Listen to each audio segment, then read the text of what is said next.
అర్థమైందా?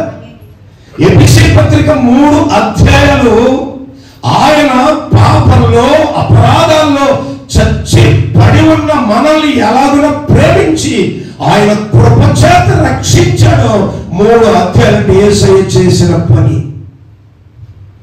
యేసు ప్రభు నీ కోసం ఏం చేశాడో మొదటి 3 అధ్యాయాలు చెప్తాయి.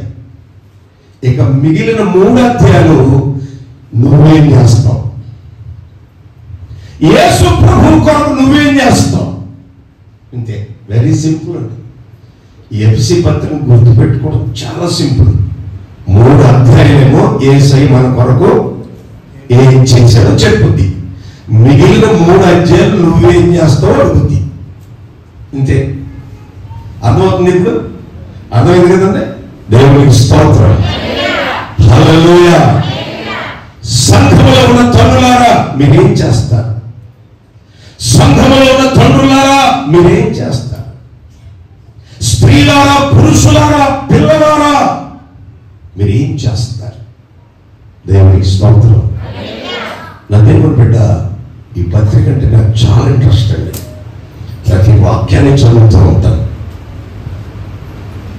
ఈ పత్రిక నుంచి అనేక సంగతులు దేవుడు ప్రత్యక్షం చేస్తూ ఉంటాడు.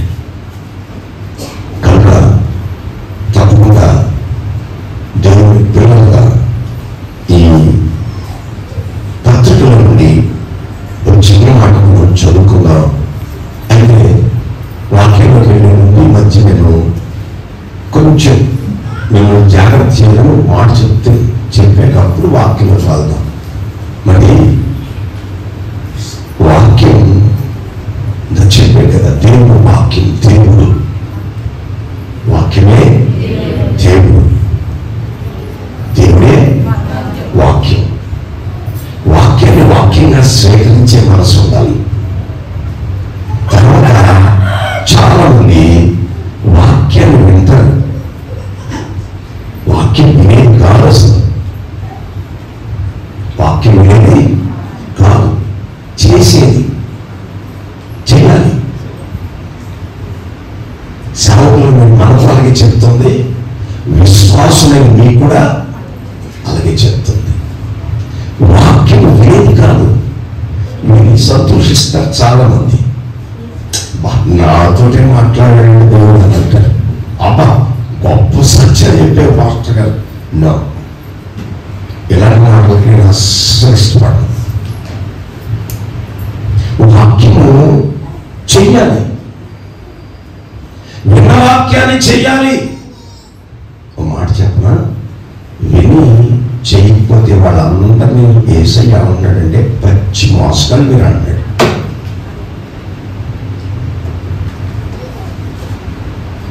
యాకోబు పత్రిక 1వ అధ్యాయం 28వ వాక్యం. ఎస్, మీరు ఇరువారు మాత్రమై ఉండి దేవునికి స్తోత్రం. ఇప్పుడు చెప్పండి, వేరేవాళ్ళు అంత ఎవరు సంతోషించేవాళ్ళు? They are cheated ourselves. మన ఆత్మీయ జీవితాన్ని మనమే మోసం చేసుకుంటున్నాం. మమ్మల్ని కూడా హెచ్చరించింది, వాళ్ళు చెప్తారు కానీ చేయరు. మేము శబ్దం చేయము, మీరు ఉంటారు. వాక్యం వినేది కాదు, వాక్యం చెప్పేది కాదు, వాక్యం చేసేది. ఆమె మనల్ని చేసేవాడికి ఇంకోడు, వినేవాడు కాదు. వినేవాడికి ఆయన దేవుడు కాడు. చెయ్యాలి, చెయ్యాలి. దేవుడు వాక్యాన్ని చదువుతున్న మనకు, వింటున్న మనకు, బోధిస్తున్న మనకు వాక్యంలో దేవుని చిత్తం ఉంది. ఎవరి చిత్తం ఉంది? దేవుని ఆలోచనలన్నీ ఈ వాక్యంలో రాసి పెట్టాడు. ఇదిగో నేను నీ కోసం ఇలా చేశాను, మీరేం చేస్తారు? మీరేం చేస్తారు? నిర్ణయం మీది. Decision is yours. దేవుని పిల్లల జాగ్రత్తగా గ్రహించాలి దేవుని వాక్యం అద్భుతంగా. ఎందుకంటే ఈ రోజున దేవుని సన్నిధిలో చాలా మంది దేవుని మాటలు వింటున్నారు. దేవుని వాక్యం చేసేది, విన్నది చెయ్యాలి, చెప్పింది చెయ్యాలి. అదే వాక్యం మా మీద వ్యవస్థాపన చేస్తుంది. ఏమో చెప్తారు కానీ చెయ్యరు, వీళ్ళు వింటారు కానీ చెయ్యరు, వేస్ట్. అందుకే వాక్యం అంటుంది మనల్ని మనం మోసం చేసుకుంటున్నామని. దేవుని సన్నిధికి వచ్చి మనం మోసం చేసుకునే స్థితిలో ఉంటే ఇంకెందుకు టైం వేస్ట్ కదా. ఇంటికి ఉండి చక్కగా శుభ్రంగా మంచి పనులు చేసుకుంటే బాగుంటుంది. కనుక దయచేసి మీరు దేవుని సన్నిధికి ఎప్పుడు వెళ్ళినా, ఏ చిన్న కూడికి వెళ్ళినా దేవుని వాక్యం విని అలాగ చెయ్యాలి, నేను చేస్తాను అనే మనసు మనకు ఉండాలి. ప్రైజ్ లార్డ్, హల్లెలూయా. ఈ సంగతిలో రాయబడి మనందరికీ తెలుసు, తల్లిదండ్రులారా మీ పిల్లలకు కోపము రేపక ప్రభు యొక్క శిక్షలను బోధలను వారిని పెంచండి. దేవునికి స్తోత్రం. పెంచండి. మీరు పెంచితే మీ పెంపకము వారిలో కనబడుతుంది.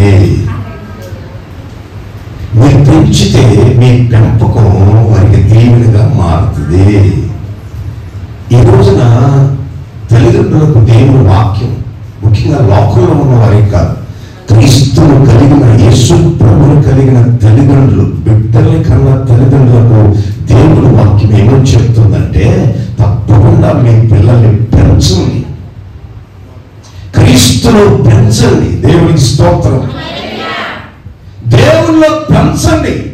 దేవుల్లో మీరు పెంచితే మీ పెంపకం యొక్క రిజల్ట్ వారిలో కనబడుతుంది.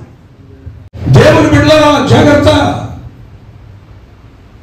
దేవుడు పిల్లలు ఇవ్వకమునిపే ఒక స్త్రీ గర్భంలో పడకమునిపే నీ గర్భం దాల్చే పిండాన్ని గురించి దేవుడు ఆలోచిస్తున్నాడు. హల్లెలూయా. ఎప్పటిదాకా మీ ప్రసవాలు ఎలాగయ్యాయో నాకు తెలియదు కానీ ఎవరొస్తులైన వారు, ఇక పిల్లల్ని కనవలసిన వారు ఖచ్చితంగా మీ గర్భంలో దేవుని చిత్తం ఉంది. దేవుని చిత్తం ఉంది. గర్భంలో ఒక వ్యక్తి గర్భంలో పడకమునిపే మనకందరికి తెలుసు, కన్నీటి ప్రవక్త ఎవరు? ఇర్మియా. బాలుడప్పుడు ప్రభు పిలిస్తే భయపడతా ఉంటే ఏమంటాడు? ఇర్మియా, భయపడకు, నువ్వు తల్లి గర్భంలో అది రూపింపబడక మునిపే. రెండోది ఏంటంటే, తల్లి గర్భంలో పడక మునిపే నేను నిన్ను ప్రతిష్ఠించాను. చెప్పకూడదు అన్నట్టుగా. హల్లెలూయా. అంటే ఇప్పుడు జాగ్రత్తగా గ్రహించాలి. తల్లి గర్భంలో పడక మునిపే ఆ పిండాన్ని ఎవరు గుర్తించారు? నువ్వు గుర్తించాలా? తల్లి గర్భంలో పడక మునిపే ఆ పిండానికి ఏముంది? ప్రతిష్ఠ ఉంది. చాలా మంది అంటారు కర్మ పాస్టర్, కర్మ కాదు, ప్రతిష్ఠ. దేవునికి స్తోత్రం. హల్లెలూయా. ఈ విషయాలు తెలుసుకుంటే ఖచ్చితంగా భక్తులైన తల్లులు అలా పెంచగలిగారు. అందుకే తల్లిదండ్రులారా ఎపిసి సంఘానికి రాస్తున్నాడు, ఓ తల్లి, ఓ తండ్రి, మీ పిల్లలను దేవుళ్ళో పెంచండి. ఎందుకంటే మీ గర్భాల్లో పడినటువంటి ఆ పసికందును పడక మునిపే వారిని నేను కనుగొన్నాను. స్తోత్రం. ఈ ప్రెగ్నెన్సీ ఎంత ఎలాగానే ఆడపిల్ల ఆనందం, సంతోషం తల్లిదండ్రులు అంతే తప్ప దేవుడి గురించి ఆలోచించరు పాస్టర్ గారు. అయ్యో, ఈ గర్భము దేవుని చిత్తం దీంట్లో జరుగుతుంది, ఈ గర్భంలో దేవుని ఆలోచనలు ఉన్నాయి, నాకు బిడ్డ పుట్టక మునిపే గర్భంలో దేవుని ఆలోచనలు ఉన్నాయి అని ఎంతమంది స్త్రీలు ప్రదర్శనిస్తున్నారు చెప్పండి? ఉండదు.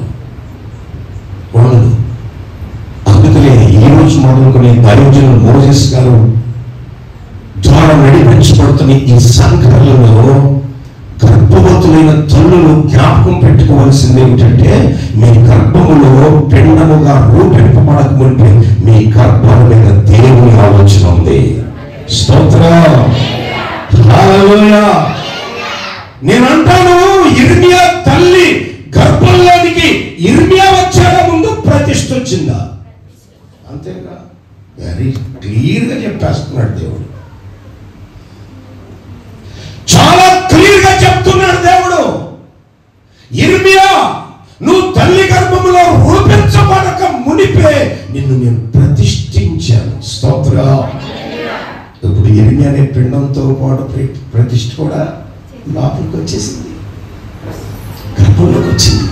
దేవునికి స్తోత్రం.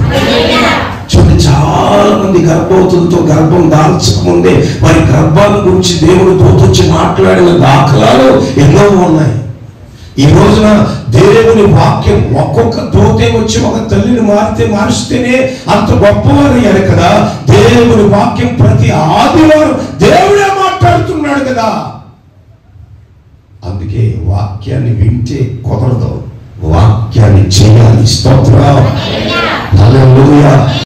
దేవుడు దూతొచ్చి మాట్లాడతాడు.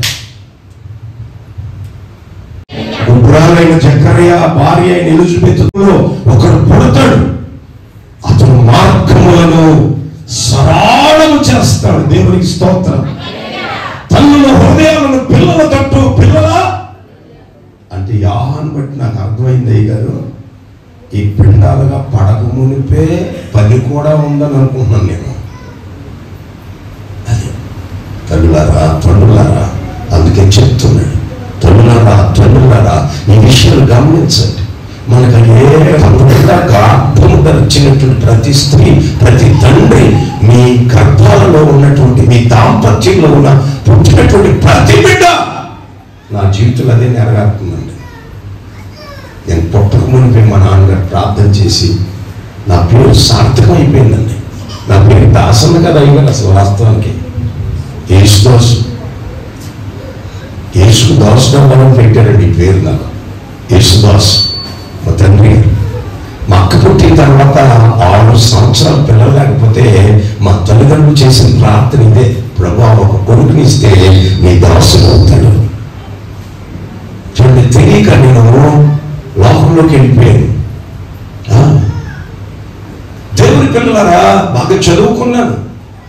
డిఎన్ఆర్ కాలేజీలో ఎంఏ చదువుతుంటుండగా బీఈడీ సీట్ వచ్చింది. నెల్లూరు క్యాంపస్ ఇన్స్టిట్యూట్ కాలేజీలో బీఈడీకి వెళ్ళిపోయాను, రాశాను, ఉద్యోగం సంపాదించేశాను. తణుకులో ఉద్యోగం చేస్తుంటుండగా దేవుడు ఒక్క దెబ్బ కొట్టాడు.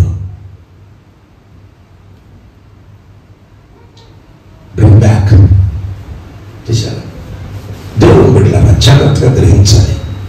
వాళ్ళు అలాగే పెంచారు, వాళ్ళు అలాగే కన్నారు. నేను బయటికి వెళ్ళిపోయాను, కానీ వాళ్ళ ప్రార్థన దేవుని జీవితం మళ్ళా దెబ్బ కొట్టి లాక్కొచ్చింది. దేవునికి స్తోత్రం. హల్లెలూయా. దేవుని పిల్లలారా జాగ్రత్తగా గ్రహించాలి. ఈ రోజున దేవుని వాక్యం అంటుంది, తల్లిదండ్రులారా,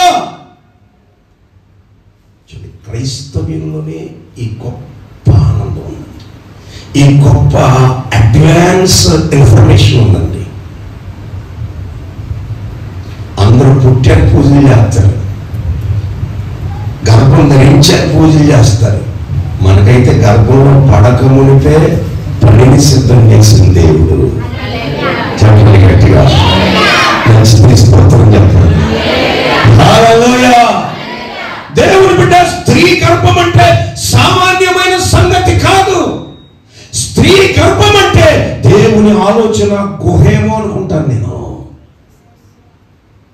ఎంతమంది స్త్రీలు ఈ ఆలోచనలో మీరు గర్భం ధరిస్తున్నారు చెప్పండి. దేవుని ఊహల వలయం. యిర్మీయా భయపడకు. ఎందుకు భయపడతావు? తల్లి గర్భములో నువ్వు రూపించబడక మునిపే నేను నిన్ను ఎన్నుకున్నాను, నిన్ను నేను చూశాను, నిన్ను ప్రతిష్ఠించాను. దేవునికి స్తోత్రం. What a wonderful. నాకు అనిపిస్తుందయ్యా, అసలు తల్లి గర్భంలో పడక మునిపే ఆ గర్భంలోని ప్రతిష్ఠ చూడటమే. యిర్మీయా తల్లి ఇటువంటి గొప్ప గర్భాన్ని కలిగి ఉందండి. దేవుని ప్రతిష్టను, దేవుని ఊహల్ని పిండం పడక మునిపే కలిగి ఉందండి. పిండం పడక మునిపే ఈ పిండంలో ఆల్రెడీ, ఈ గర్భంలో ఆల్రెడీ రాకమునుపు, గర్భము దాల్చకమునుపు, అందుకని నేను మరోసారి చేతులు జోడించి చెప్తున్నాను, మందిరానికి వచ్చే దేవుని బిడ్డలారా, మీ గర్భాలు అద్భుతమైనవి. దేవుని చిత్తాన్ని నెరవేర్చే గర్భము. స్తోత్రం, హల్లెలూయా. మీరు కలిగిన పిల్లలు. అందుకనే ఇప్పుడు పౌలు అంటాడు సంఘాన్ని గురించి, సంఘమా క్రీస్తు రూపము మీలో ఏర్పడాలని నాకు ప్రసవ వేదన పుడుతుంది. ప్రైజ్ ది లార్డ్, హల్లెలూయా. సేవకులమైన మనం కూడా అంతేనయ్యా. మనకి దేవుడు అప్పగించిన ప్రతి విశ్వాసం గురించి దేవునికి ఎన్నో తలంపులు ఉన్నాయి. సహజంగా ఒక మనిషి ఓ స్త్రీ గర్భాల నుండి పుడితే ఒక విశ్వాస సేవకుడి గర్భం నుంచి పుడతాడు.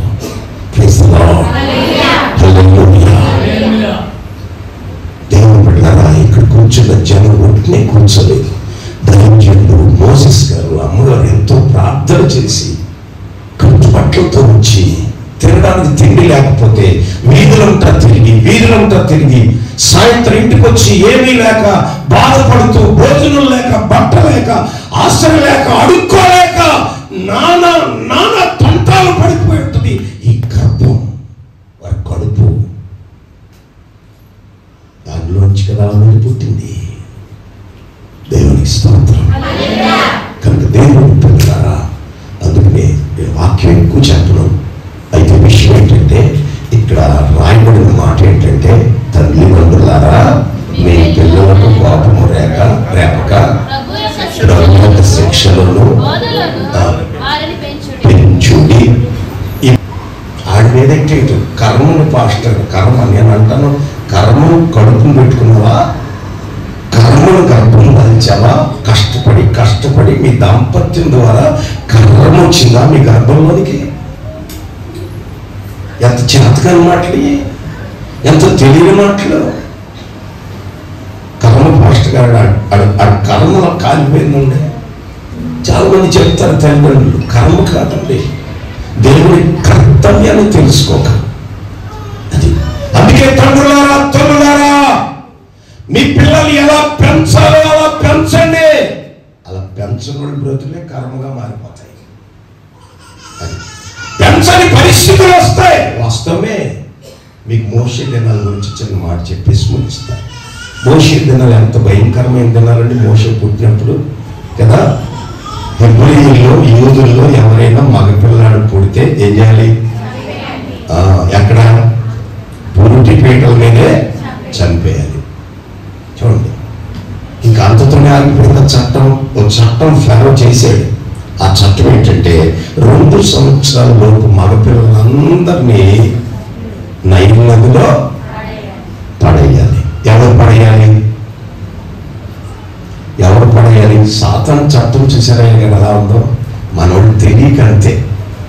సాతాను చట్టం ఏంటంటే, ఏ క్రైస్తవుల ఇంట్లో అయితే మగపిల్లలు పుట్టారో ఆ క్రైస్తవుల తల్లిదండ్రులే ఆ మగపిల్లలను నైల్ నదిలో విసిరేయాలి. ముసళ్ళకు ఆహారం అయిపోవాలి. ఎవరైనా చేయగలరా? చెప్పండి, చేయగలరా?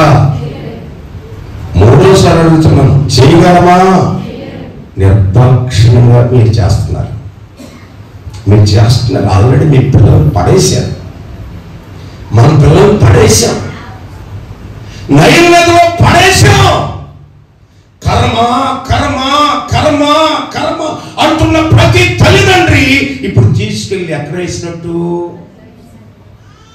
నైల్ నది అంటే ఏం కాదు, నైల్ నదిలో మొసళ్ళు ప్రసిద్ధి. కానీ ఇప్పుడు లోకంలో అంతకంటే భయంకర పాపపు మొసళ్ళు ఉన్నాయి. వ్యభిచార సంబంధమైన వ్యసనాల మొసళ్ళు ఉన్నాయి. అప్పుడైతే వేయగానే, ఒక బిడ్డను వేయగానే అమాంతంగా 100-200 మొసళ్ళు పడి కాలు ఒకటి, చెయ్యి ఒకటి, బుర్ర ఒకటి పక్కన పీక్కు తినేసి కామైపోయి. ఇప్పుడు అలా కాదు, క్షణం చంపుతున్నాయి. బ్రతికున్నంత వరకు పాపం పీక్కును తినే మొసళ్ళు కలిగిన ఈ లోకం పాపం పీక్కు తింటుంది. కారణం నువ్వు కదా. మా తల్లిదండ్రులు మమ్మల్ని చిన్నప్పటి నుంచి ప్రార్థనలో పెంచారండి. ఈరోజు ముగ్గురు అద్భుతమైన ఆశీర్వాదంలో ఉన్నాం.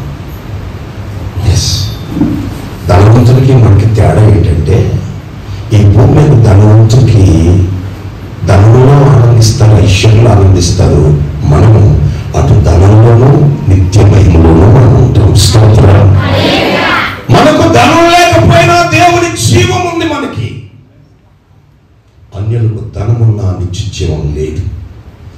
కదా వ్యత్యాసం. కనుక దేవుని బిడ్డలారా, అందుకని క్రైస్తవ తల్లులుగా ఒక కర్తవ్యాన్ని చెప్తున్నాడు. నీ గర్భంలో శిశువు పుట్టకమునిపై పడకమునిపై నీ గర్భాన్ని గురించి దేవుని ఆలోచన ఉంది. ఆలోచన ఏమిటి? అందుకే తండ్రులారా మీ పిల్లల్ని ఎలాగో పెంచాలో అలా పెంచండి. స్తోత్రం, హల్లెలూయా. దేవుని పిల్లలారా, మోషేని పెంచలేకపోతున్నారట. క్షణం లోకం, పాపం, స్నేహాలు, జీవ వ్యసనాలు, భయంకరమైనటువంటి ద్వేషం. 10th క్లాస్ వస్తే చాలు తల్లిదండ్రులు అంటే భయంకరమైన హేయం చూడండి. వాళ్ళు పెంచి పెద్ద చేసి గుండెల మీద పెట్టి కానీ పెంచి చిన్నప్పుడు బాల్యమప్పుడు తండ్రి గుండెల మీద నడక నేర్పుతాడండి. మా నాన్నగారి గుండె మీదే ఇప్పుడు మనం అంతా అంతే. తండ్రి గుండెల మీద పసిపిల్లలు నడక నేర్చుకుంటారండి. ఇది ఒక హైవే రోడ్ లాంటిది, ఇది తండ్రి హృదయం. కానీ కొంచెం పెద్దోడు అవగానే స్నేహం రాగానే 10th క్లాస్ రాగానే ఈ రోజున కారణం ఏంటో తెలుసా? ప్రభు బోధలు, శిక్ష. ఎస్, వాడికి ఆ ప్రతిష్టలో పెంచగలగాలి. అలా దేవుని ఆలోచనలో పెంచగలిగితే నువ్వు ఆలోచించిన దానికంటే ఎక్కువగా దేవుని సిద్ధపరుస్తాడు. దేవుని స్తోత్రం, హల్లెలూయా. ఈ పిల్లవాడు పుట్టిన తరువాత తల్లిదండ్రులందరూ వాడిని చూశారట. చూస్తేనటండి అక్కడ రాయబడింది, వాడు బహు సుందరుడై ఉండుట. ఇంగ్లీష్ బైబిల్లో మంచి వర్డ్ ఉంటుంది, ప్రైజ్ లార్డ్. బిడ్డను చూశారు, చక్కమేమో నైల్ నదిలో పడింది. ఎన్ని నెలలు దాచారండి? 3 నెలలు దాచారట. 3 నెలలు. ఆ తర్వాత దాయలేకపోయారు. మనం కూడా అంతే. పిల్లల్ని స్కూల్కి వెళ్ళే వాళ్ళకి అమ్మ నాన్న, ఆ తర్వాత నువ్వు దాలే, ఆ తర్వాత మన చెప్పు చేతల్లో ఉండటం. ఆడపిల్లలు మరీ దారుణం, రహస్య జీవితాలు, భయంకరమైన రహస్య జీవితాలు. చిన్నప్పుడే వాడు అందుకే పుట్టారు అంటే అర్థం అవుతుంది నాకు.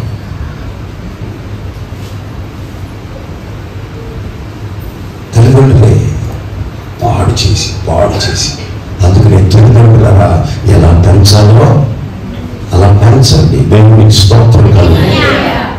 దేవుని పిల్లలారా, ఎఫెసీ సంఘాన్ని గురించి చెప్తున్నాడు. ఓ ఎఫెసీ సంఘమా, ఈ భూమి మనకు శాశ్వతం కాదు. ఏదో ఒక రోజున మహిమ కలిగిన వ్యక్తిగా ఏ దేవుడైతే ఇచ్చాడో ఆ దేవుని ఎదుట మన పిల్లలు నిలబడాలి. అర్థమైందండి? నిర్దోషమైన నిష్కళంకమైన వ్యక్తులుగా వాళ్ళు ఎలాగైతే పుట్టారో ప్రభు ఎదుట అలా నిలబడాలి. తన ఎదుట మహిమ కలిగిన సంఘంగా నిలబడాలంటే మనం వాళ్ళు కని స్కూల్స్, బెల్ట్లు చేసి అవి మాత్రమే చేస్తాం. మరి దేవుని మాట, దేవుని సన్నిధి, దేవుని సన్నిధి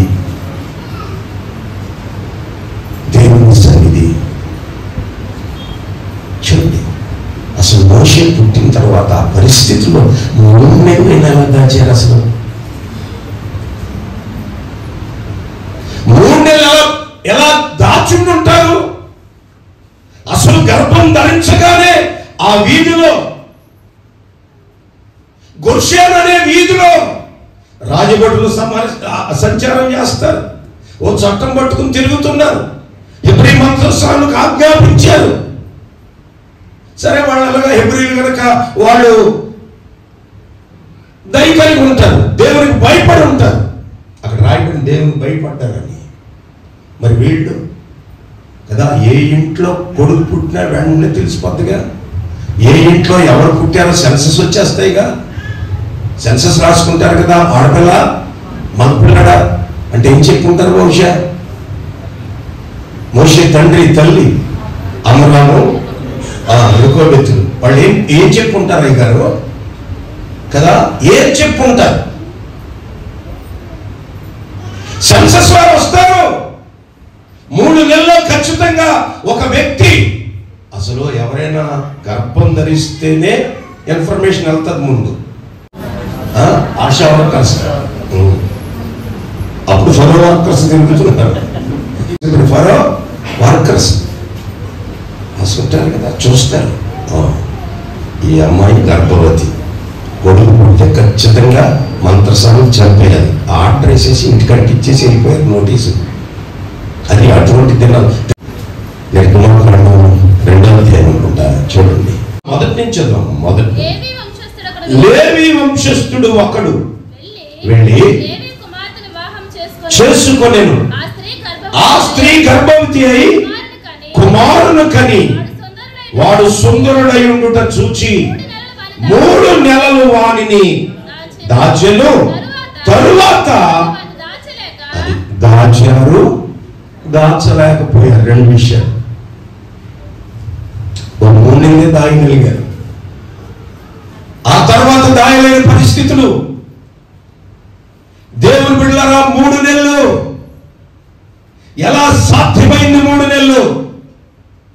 ఆ రాత్రి, డెలివరీ అయిన రాత్రి చుట్టుపక్కల అందరూ కూడా మెలకుగానే ఉంటారుగా, డెలివరీ అయిన సంగతి అందరికి తెలుస్తుందిగా.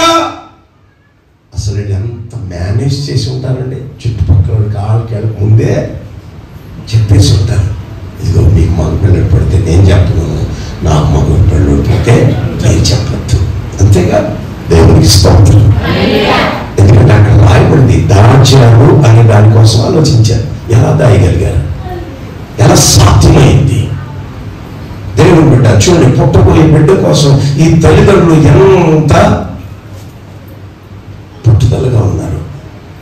ఎలాగైనా దాయాలి, ఎలాగైనా కాపాడుకోవాలి. దేవుడు ఇచ్చిన బిడ్డ కనుక ఎలాగైనా కాపాడాలి. గర్భఫలము యెహోవా ఇచ్చు, దాయాలి దాయాలి. దాచలేకపోయారు. దాచలేని పరిస్థితులు, దాచలేని పరిస్థితులు, పెంచలేని పరిస్థితులు. నా దేవుని బిడ్డ, లోకం చాలా ప్రమాదంగా ఉంది. స్నేహాలు, సహవాసాలు భయంకరంగా ఉన్నాయి. క్రైస్తవ జనాంగమా, క్రీస్తును కలిగిన దేవుని పిల్లలారా, జాగ్రత్త. మన గర్భాలలో దేవుడు ఊరకనే పిల్లలు ఇవ్వలేదు. ఆ పిల్లల్ని జాగ్రత్తగా దాయండి. స్తోత్రం, హల్లెలూయా. దాయాలనే ఆలోచన నీకుంటే దాసే మార్గాన్ని దేవుడు ఇస్తాడు. మనకంటూ ఒక కోరిక ఉండాలిగా, నా బిడ్డను దాయాలి, నా బిడ్డను గొప్పవాడినిగా చేయాలి, నా బిడ్డను గొప్పవాడినిగా నేను చేయాలి. దేవుని స్తోత్రం. దాచడానికి ప్రయత్నం చేశారు. 3 నెలలు ఎలా సాధ్యమైంది? ఇరుగు పొరుగు వారితో ఎలా? బయటికి వెళ్తాడుగా, ఈయన బయటికి పనికి వెళ్తాడుగా, దాస్యంలోకి వెళ్ళాలి, పనులు ఉంటాయిగా, ఆ పనులు పక్క బ్రాంచ్లో అడుగుతారుగా, ఎవరా ఫ్రెండ్, బయట ఫ్రెండ్, రాత్రి మీ ఆవిడ డెలివరీ అయింది ఏంటి సంగతి అని అంటాడుగా. ఏం చెప్పాలి? ఆలోచించి అటకారం కాదు ఇది, దేవుని వాక్యం. దేవుని వాక్యం. మనం దేవుని వాక్యాన్ని కూడా ఎటకారంగా తీసుకున్నాం కనుకనే వాళ్ళు పెరిగిన తర్వాత నిష్ప్రయోజకులై ఆడవలసిన పరిస్థితి. ఒకవేళ మనం ప్రయోజకమైన మనకు మనంగా బాగున్నారని కనిపించింది, తల్లిదండ్రులు బాగున్నారని బట్టి. చూడండి, నేను పాస్టర్ గారు తల్లిదండ్రులు నాకు కంప్లైంట్ చేస్తున్నారు. ఎలా పాస్టర్ అయ్యాడండి, ఎంత అన్నమ్మ, అమ్మ తిన్నావా, అయ్యా తిన్నావా, అమ్మ తిన్నావా అనండి. ఎంతసేపు తిరుగుతూ ఉంటాడండి, ఆడికాడు సంపాదించుకోవడమే. చూడండి, తల్లిదండ్రులు సేవకుని దేవుని ప్రేమ జాగ్రత్త. బైబిల్ చెప్తున్న అద్భుతమైన సత్యం, లేఖనాలు చెప్తున్న సత్యం ఇది. తల్లి గర్భంలో పడకమునిపై మన బిడ్డల గురించి ఆలోచన కలిగిన దేవుడు అది గుర్తిరిగి, అది గమనించగలిగి, ఈ తల్లిదండ్రులు ఎలాగైతే సాధ్యమైంది వారికి 3 నెలలు సాధ్యమైంది, 3 నెలలు దాయగలిగారు. 3 నెలలు ఎలా దాచారో అర్థం కాదు అసలు. రోజు తిరుగుతూ ఉంటారు జనం. వాళ్ళు వచ్చి నర్సులు వచ్చి అడుగుతూ ఉంటారు, ఏం పెట్టుకుంటాడు ఏంటి సంగతి. నర్సులు అంటే పుణ్యాల క్రైస్తవులు అనుకుంది, ఎంబడీలు అనుకుందాం. ఈ సంచారంలో ఉంటారుగా వాళ్ళు అడుగుతారుగా, ఏం బిడ్డమ్మా ఏంటి సంగతి. 3 నెలలు దాచారట. దేవుని బిడ్డ తప్పకుండా క్రైస్తవ పిల్లలుగా దేవుడు ప్రభువైన యేసుక్రీస్తు ఆలోచన ఇది. మన పిల్లల్ని అలా పెంచాలని దేవుడు కోరిక. స్తోత్రం. పౌలు గారు రాస్తున్నాడు, ఎఫ్సి సంఘమా, ఎఫ్సి సంఘంలో ఉన్న తొందరలారా. ఎఫ్సి సంఘమే కాదు, అందుకే ముందు చెప్పాను, దిస్ ఈజ్ యూనివర్సల్ లెటర్. సార్వత్రిక సంఘమా, ఈనాడు దైవజనుల చేత నడిపించబడుతున్న దేవుని సంఘమా, మన పిల్లల్ని దాచాలి. అన్యాయంలో అక్కర్లో దాస్తాం. అన్యాయంలో అక్కర్లో ఖచ్చితంగా గుడికి వెళ్ళే తల్లిదండ్రులు కూడా అన్యాయంలో అక్కర్లో దాచేస్తారు. అదే కదా వారి మెడకు కావలసిన ఉరి, అదే కదా వారి మెడకు కావలసిన దరిద్రం. దేవుడు వాక్యం, జీవము కలిగిన దేవుడు వాక్యం. అదే వాక్యాన్ని కూడా చాలా సింపుల్గా తీసుకుంటారండి కొంతమంది, చాలా తేలిగ్గా. అందుకే చెప్పాను కదా, వాక్యం వినేది వినటానికి వస్తే కనుక వెళ్ళిపోవచ్చు మీరు ఎవరైనా. నేను అంతే, నేను చెప్పడానికి వస్తే వేస్ట్. చేయాలి, చేశారు కనుకనే చెయ్యాలని పరిస్థితులు వచ్చాయి మోషే తల్లిదండ్రులకి. అప్పుడు ఏం చేశారంటే కొంచెం పెట్టి తయారు చేశారండి. దేవునికి స్తోత్రం. చేయాల్సిన ప్రయత్నం చేస్తే నీ ప్రయత్నాన్ని దేవుడు ఖచ్చితంగా, ఆ ప్రయత్నంలో ప్రభు చిత్తం ఉండాలి. ఆ ప్రయత్నంలో దేవుని కొరకు బ్రతికించాలనే కోరిక, తృష్ణ ఉంటే ఖచ్చితంగా ఏ దేవుని కొరకైతే బిడ్డను కన్నావో, బిడ్డను జాగ్రత్త చేస్తున్నావో, ఆ దేవుని బిడ్డ పట్ల శ్రద్ధ వహించడా. ఇవ్వకమునిపై ఎరిగిన వాడు కదా. అంతేనా, యాభాలాభంగా పుట్టేసిన వాడు. చాలా మంది యాభాలాభంగా పుట్టేసిన వాడు పెరిగేస్తారు, సరదాగా మేము అలా పుట్టరా. నా పుట్టుకు నాకు భయం. ఏమంటున్నారా, జమ్ము పెట్టుకు తీసుకొచ్చారట, దాంట్లో పెట్టాను. జరిగిందేంటో మీకు తెలుసు. ప్రతి పదంలో చాలా అద్భుతమైన ఆంతరిక సత్యాలు ఉన్నాయి. మరోసారి వచ్చినప్పుడు చెప్తాను. జమ్ము పెట్టులో చూసేసరికి అక్కడ పిల్లాడు ఏడుస్తున్నాడట. ఆ ఏడుపు నా ఫరోకు వాడితే, ఏ ఫరో అయితే ఈ పిల్లలు ఇబ్రీ పిల్లలు చంపేయాలి. దేవునికి స్తోత్రం. అని చట్టాన్ని పుట్టించాడు. ఏ ఫారో అయితే ఈ చట్టాన్ని పుట్టించాడో, తన కుమార్తె నైల్ నది దగ్గరికి వచ్చింది. నైల్ నది వచ్చి చూసేసరికి ఈ పిల్లాడు ఇబ్రీ పిల్లాడు, కానీ చాలా బాగున్నాడు. ఇప్పుడు అంటది వెంటనే కదా, అక్కడ వాళ్ళ అక్క ఉంటుందండి, మిరియం. అసలు ఈ పిల్లలు ఉంది మిరియం కదా, ఏం తెలియనట్టు చెప్పబట్టింది మిరియానికి. ఇదంతా తల్లిదండ్రులేగా అక్కడ పెట్టింది కాపలా. ఈ పిల్లాడికి ఏమవుతుందో చూడమని పెట్టి తరఫీదు ఇచ్చి ట్రైనింగ్ ఇచ్చి, చిన్నపిల్ల కదా, చిన్నపిల్లలు కంట్రోల్ చేయలేం కదా. చిన్నపిల్లలు, మన పిల్లలు ఎవరైనా ఏదైనా వస్తువు కొస్తే మనం లేదంటే లేదు ఇంట్లో ఉందని తీసుకొచ్చి చూపిస్తారు. చిన్నపిల్లల తత్వం అది. కానీ ఈ అమ్మాయి మిరియాము అంటది, ఇదిగో ఈ బాలుని పెంచడానికి ఎవరినైనా వీళ్ళ అమ్మని తీసుకున్నాను నన్ను ఉంటే కదా, మా అమ్మని వాళ్ళ అమ్మేగా, అమ్మంటలేదుగా. దేవుని బిడ్డలారా, వెంటనే వెళ్ళింది, మోషే తల్లిని తీసుకొచ్చింది. ఇప్పుడు ఫరో కుమార్తె అంటది, అమ్మా ఈ బిడ్డను నా కొరకు పాలించు, పెంచినందుకు పాలించినందుకు నీకు జీతం ఇస్తాడు. స్తోత్రం. తల్లులారా, దేవుని కొరకు మన పిల్లల్ని పెంచితే ఖచ్చితంగా జీతం ఇస్తాడు. పెంచని జీతం కూడా ఇస్తాడు. బడికి పూజ చితక్కొట్టేస్తారండి తల్లిని తండ్రిని పెద్దయిన తర్వాత. అదే జీతం, అదే జీతం. చంప పడేస్తారు తల్లిదండ్రులని. జీతం అది జీతం. అయ్యా కర్మం కన్నా కర్మే జీతం, శాపమే దరిద్రమే జీతం. చూడండి, ఈ రోజున దేవుని బిడ్డలారా, కానీ పెంచి నువ్వు మోసిన దానికి జీతం ఏంటి? నిన్ను తిరస్కరించడమే కదా. నువ్వు సంపాదించినంత తీసుకుని నిన్ను బయట పెట్టడమే కదా. నువ్వు కట్టిన ఇంట్లో కనీసం ఒక గది కూడా ఇవ్వడే, పంచాదులు పడేస్తాడే కొడుకు, అది కదా జీతం. చూడు, ఇప్పుడు అంటది ఇవే, ఏం పెంచినందుకు నేను జీతం ఇస్తాను. దేవునికి స్తోత్రం. దేవుని కొరకు ఏ తల్లి అయితే తన బిడ్డలు పెంచుతో ముగింపు మాట ఏంటంటే, వారు జీతాన్ని పొందుతారు. ఆమేనండి, ఆమేనండి. అది నీ గర్భం యొక్క విలువ తెలుసుకుని, దేవుడు నీ గర్భం మీద ఆలోచన కలిగి ఉన్నాడని, పిల్లల మీద ఆలోచన కలిగి ఉన్నాడని తల్లిదండ్రులు తెలుసుకుని అలా పెంచగలిగితే ఖచ్చితంగా వారికి కావలసిన జీతాన్ని దేవుడు ఇస్తాడు. సంఘంలో ఉన్న తల్లిదండ్రులారా, మీ పిల్లల్ని ప్రభువు కొరకు పెంచండి, బోధలో పెంచండి, శిక్షణలో పెంచండి. నొప్పించిన దానికి దేవుడు జీతం ఇవ్వబోతున్నాడు. తప్పకుండా ఆయన జీతం ఇస్తాడు.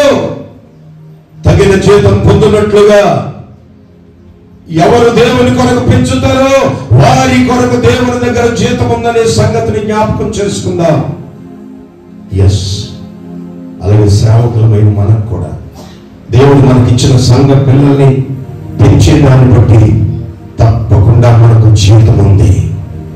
రేపు దేవుల్లో పరిపూర్ణతలో మనం పెంచినప్పుడు, అందుకే దైవజనులు మోసే గారు, అమ్మగారు ఎంతో కష్టపడి ప్రయాసపడి, వారికి ఇబ్బందులు కలిగినా, వారికి కష్టాలు కలిగినా, వారికి శ్రమలు కలిగినా జమ్ము పెట్టిలో పెట్టి కాపాడుతూ పాలించి పెంచుతున్నారు. పేతురు గారు అంటాడు, వాక్యమనే పాలతో మిమ్మల్ని పెంచుతున్నాను, వాక్యమనే పాలతో మిమ్మల్ని పెంచుతున్నాను. ఎస్, దైవజనులు మోసెస్ గారు, దైవ సేవకురాలు, అలాగే కుమారులు, కోడలు, వీరందరూ మిమ్మల్ని వాక్యమనే పాలలో పెంచుతున్నారు. వారికి జీవితం దేవుడు ఇవ్వబోతున్నాడు, వారికి జీవితం దేవుడు ఇస్తాడు. Thank you Jesus name. Hallelujah, hallelujah, స్తోత్రం. దేవుని బిడ్డ, నీ జీవితం దేవుని చేతిలో ఉంది.